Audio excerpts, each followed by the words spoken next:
Hyderabad brand image ని దెబ్బతీస్తే ఉక్కుపాదం మోపుతామన్నారు. తెలంగాణ ఉద్యమ సమయంలోనూ స్థానికతపై కాంగ్రెస్ అనుచిత వ్యాఖ్యలు చేయలేదని హెచ్వైడి ఇన్ఛార్జ్ మంత్రి పొన్నం ప్రభాకర్ అన్నారు.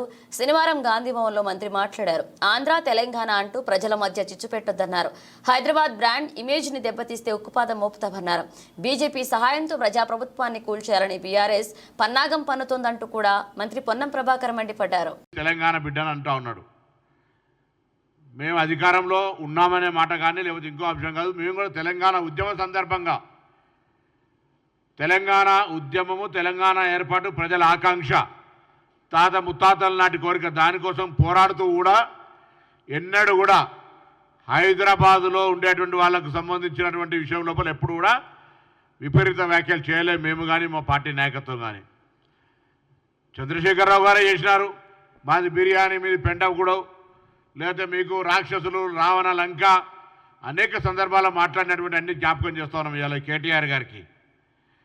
మళ్ళీ నిన్న మీ శాసనసభ్యుడు మాట్లాడిన వీడియోను మరొకసారి కేటీఆర్ గారికి మీ ద్వారానే పంపిస్తూ ఉన్నాం. మాట్లాడేటప్పుడు ఒళ్ళు దగ్గర పెట్టుకొని మాట్లాడాలి. ఎక్కడో విజయవాడలో, గుంటూరులో జన్మించి ఆడికే ఇక్కడికి వచ్చి పెత్తనం చేస్తే నడవదని తొడగొట్టినటువంటి వాళ్ళు ఎవరు? వాళ్ళ గురించి నేను మాట్లాడదలుచుకోలే.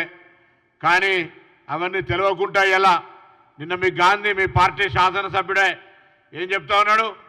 పార్టీ ఖరాబ్ అయిపోతూ ఉంది, ఖరాబ్ అయిపోయింది, ఎందుకు ఖరాబ్ అయిందో సమీక్ష చేసుకోమంటుండు. కాబట్టి ఏమున్నా ఇలా హైదరాబాద్కు సంబంధించిన విషయం లోపల నిన్న కూడా నేను చెప్పిన హైదరాబాద్ ఇన్ఛార్జ్ మంత్రిగా హైదరాబాద్ బ్రాండ్ ఇమేజ్కు సంబంధించిన విషయం లోపల రాజకీయ పార్టీలు శాసనసభలో కూడా చర్చ వచ్చింది. ఇది ఒక కుట్రపూరితమైనటువంటి అంశాన్ని చేతులు తీసుకుంటా ఉన్నది.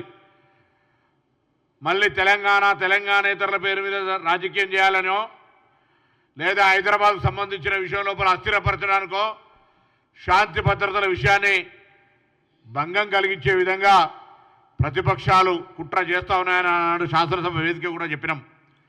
అటువంటి సంఘటనలకు పాల్పడితే నిన్ననే గౌరవ ముఖ్యమంత్రి గారు 3 కమిషనర్లకు మేము కూడా హైదరాబాద్ సంబంధించిన కమిషనర్తో సమీక్ష చేసి ఎవరైనా తప్పుకు చేస్తే ఎంతటి వారైనా ఏ రాజకీయ పార్టీ అయినా ఉపేక్షించొద్దు, ఉక్కు పాదం పెట్టాలని చెప్పినాం. శాంతి భద్రతల విషయంకి వస్తే ఫ్రెండ్లీ పోలీస్ అయినప్పటికీ కూడా లా అండ్ ఆర్డర్ ఇష్యూ వస్తే చాలా కఠినంగా వ్యవహరిస్తామనే మాట మరొక్కసారి కూడా తెలియజేస్తూ ఉన్నాం. అది ఎవరైనా లా అండ్ ఆర్డర్ ఇష్యూ వస్తే